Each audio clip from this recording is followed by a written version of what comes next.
Come on, come on, come on. I hope everyone's having a great day. But before we dive into the drama, do me a quick favor and give this video a thumbs up, it really helps a lot. So, you may have heard that Bambi and her fiancé allegedly called off their engagement. Word is, she discovered he had a secret family and even broke into her home. But let me tell you what really happened straight from her fiancé himself. Here's where Zell Swag comes in. He's right in the middle of this mess between Bambi and her man. Zell Swag is always knee-deep in everybody's business. He knows all the tea about everyone.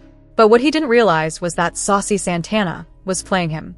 Santana wasn't actually into him, he just used him to get on love and hip-hop. Zell didn't see that coming, even though he claims to know everyone else's secrets. This bitch-ass, pussy-ass nigga. And it is what it is. Like, with me, man, I stand on principle. I'm a real nigga, bro. It's like, man, listen, I don't play by it. I done put my life on the line so many times by respect. Niggas speaking on my name the wrong way, I'm pulling up. And that, like, just since I was a kid, I don't play by respect. I done just put my life on the line way too many times about it. You feel me? So it's just like, I ain't forget this far to let nobody get to playing with me and disrespecting me in no type of way. Now, don't get me wrong, I used to be a fan of Zell back in the day. Sure, he was messy, but entertaining. Then it looked like he was starting to grow up a little. But lately, he's been acting shady as ever. First, he went and got friendly with TL's baby mamas. And if you don't know, TL is Carly Red's ex-husband. Zell actually brought these women onto the show knowing full well that he and Carly were supposed to be cool. That was just low. Honestly, Zell comes off as miserable. So, bro. And whatever I gotta deal with it, whatever my consequences is behind that, I'm willing to accept that. You feel me? But long story short, this individual kept getting information from all these females, these miserable females who, from my past, who was mad because they see me with Bam happy. And he just kept telling Bam that shit. So at the end of the day, we had an engagement party. Then after the engagement party, I seen him like pull up at the end. So, you know, me being who I am, I couldn't hold water, you feel me? So when I see him, I said something about it. And me and Bam got into it because she didn't like that I was getting her on her friend ass, and he finna get slid, you feel me? So me and Bam got into it over that. We ain't had no problems about no cheating. We didn't have no problems about no this. We didn't have a problem about no baby mamas. Nah, we got into it about her friend. And she took her friend's side. You feel me? And I understand. I can't, you know, Bam a loyal person. And I wouldn't be surprised if he wanted Bambi to be just as miserable. He might even want her man. So what does Zell do? He starts snooping behind Bambi's back, digging up dirt on her fiancé. Agree with it, but that's what she wanted to do. She took her friend's side. So after that, we had a real problem. You feel me? So I had my belongings at Bam house. So I went and pulled up at Bam house. Take note, I had the police escort me over there. The police escorted me to Bam house. Like when I pulled up, the police was outside already. So it ain't like I just went over there on some crazy man shit, kicking in doors. Now I was with the police. The police say, "Do you live here?" I say, "Yes." The door was locked. And I'm like, man, I just want to get my shit and go. I want my jewelry, I want my shit, and I want to go. I had 100,000 worth of jewelry in there. I'm like, I can't lose like that. You feel me? I can lose, you know, I can't take that type of loss right now. I ain't want to. So long story short, the police was outside. He told me that if I live there, I can do whatever I gotta do. Reached out to one baby mama, then another, then tracked down one ex-girlfriend, then found another just fishing for anything he could use to stir the pot. One of those exes even had a video of herself and Bambi's fiancé caught in a compromising situation. So I kicked the door open and went in there to get my jewelry, and that's it, and I left. So Bam was there. I didn't put my hands on her. We didn't have no real problem or no shit like that. But, you know, after that, shit was just so fucked up because, you know, she did take Zell's side. You feel me? So at the end, me as a man, I love Bam to death, but I don't respect that. You feel me? I didn't fuck with that. I'm your nigga, I'm your fiance, bro. You don't go taking no pussy ass nigga back who telling you shit, false and negative shit about me over and over and over again, bro. That shit whack as fuck. Like, how you coming in between me and my girl got going on?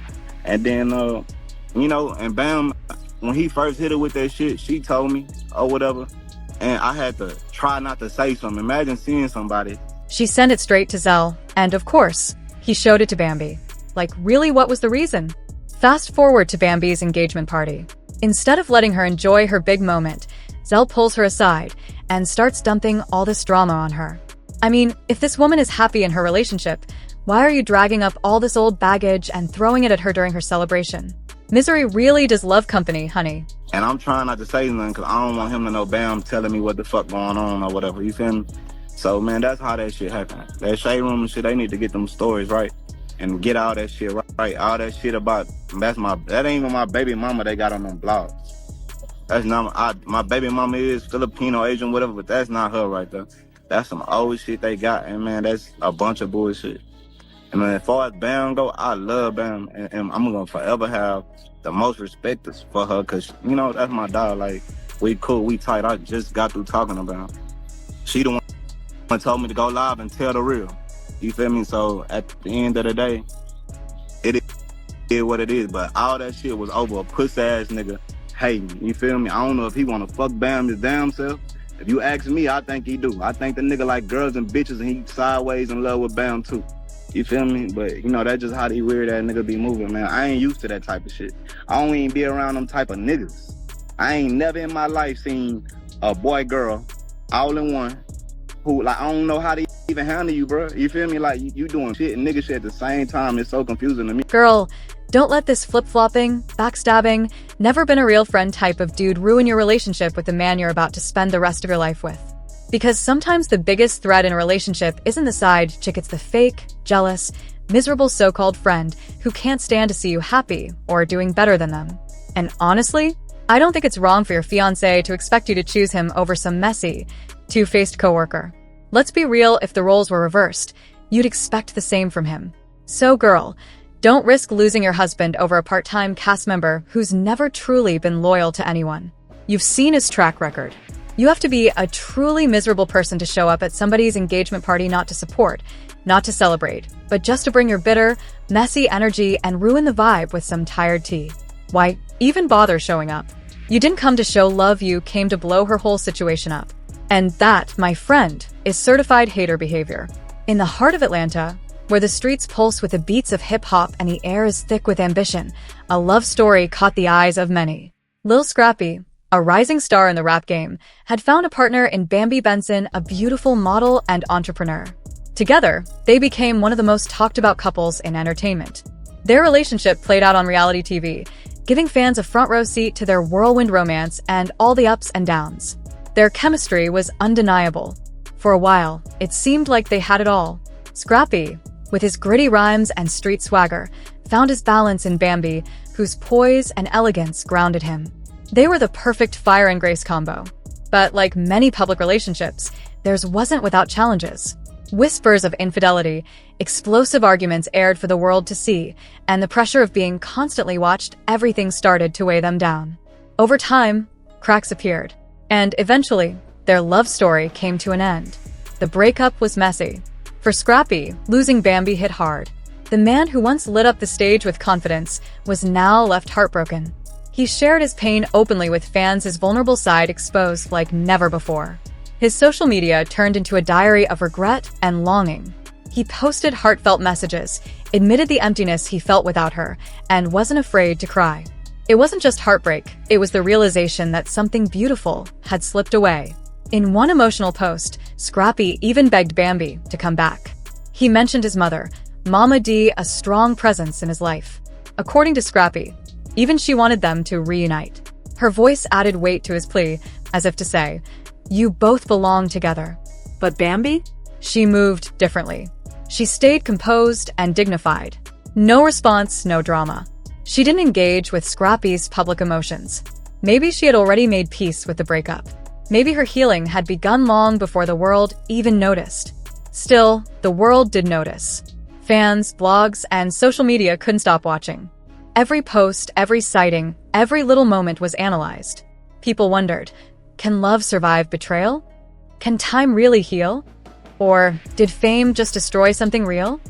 Then came more rumors. Some claimed Bambi and her fiancé had called off their engagement allegedly due to a secret family and even a break-in at her home. But there's more to the story, and it gets messy, eh? Enter Zell Swag. Zell, always knee-deep in everyone's drama, found himself right in the middle of it all. He's the type who knows all the tea, but this time he got played by saucy Santana. Yep. Zell thought Santana was into him, but Santana allegedly just used him to get on the show. Zell didn't see it coming, even though he always claims to know everyone's secrets. The irony? The one who exposes everyone else got exposed himself. And that just added fuel to the fire of a saga already full of betrayal, heartbreak, and public spectacle. Interview. Now, don't get me wrong, I used to be a fan of Zell back in the day. Sure, he was messy, but entertaining. Then it looked like he was starting to grow up a little. But lately, he's been acting shady as ever. First, he went and got friendly with TLO's baby mamas. And if you don't know, TLO is Karlie Redd's ex-husband. Zell actually brought these women onto the show, knowing full well that he and Karlie were supposed to be cool. That was just low. Honestly, Zell comes off as miserable. Interview. And I wouldn't be surprised if he wanted Bambi to be just as miserable. He might even want her man. So what does Zell do? He starts snooping behind Bambi's back, digging up dirt on her fiancé. Interview. He reached out to one baby mama, then another, then tracked down one ex-girlfriend, then found another just fishing for anything he could use to stir the pot. One of those exes even had a video of herself and Bambi's fiancé caught in a compromising situation. Nobody expected this from Karlie Redd. The love and hip-hop. Atlanta's star, known for her drama-filled storylines, relationship chaos, and larger-than-life personality, is now at the center of a real-life legal scandal that sounds more like a movie script than a reality show plot. But this time, it's not about cheating boyfriends or cast member feuds. It's about felony charges, broken glass, and a missing $16,000 Rolex. At 52 years old, Karlie Redd, whose real name is Carly Lewis, was arrested in DeKalb County on a felony burglary charge involving her estranged husband, Demetrius Teo Belton.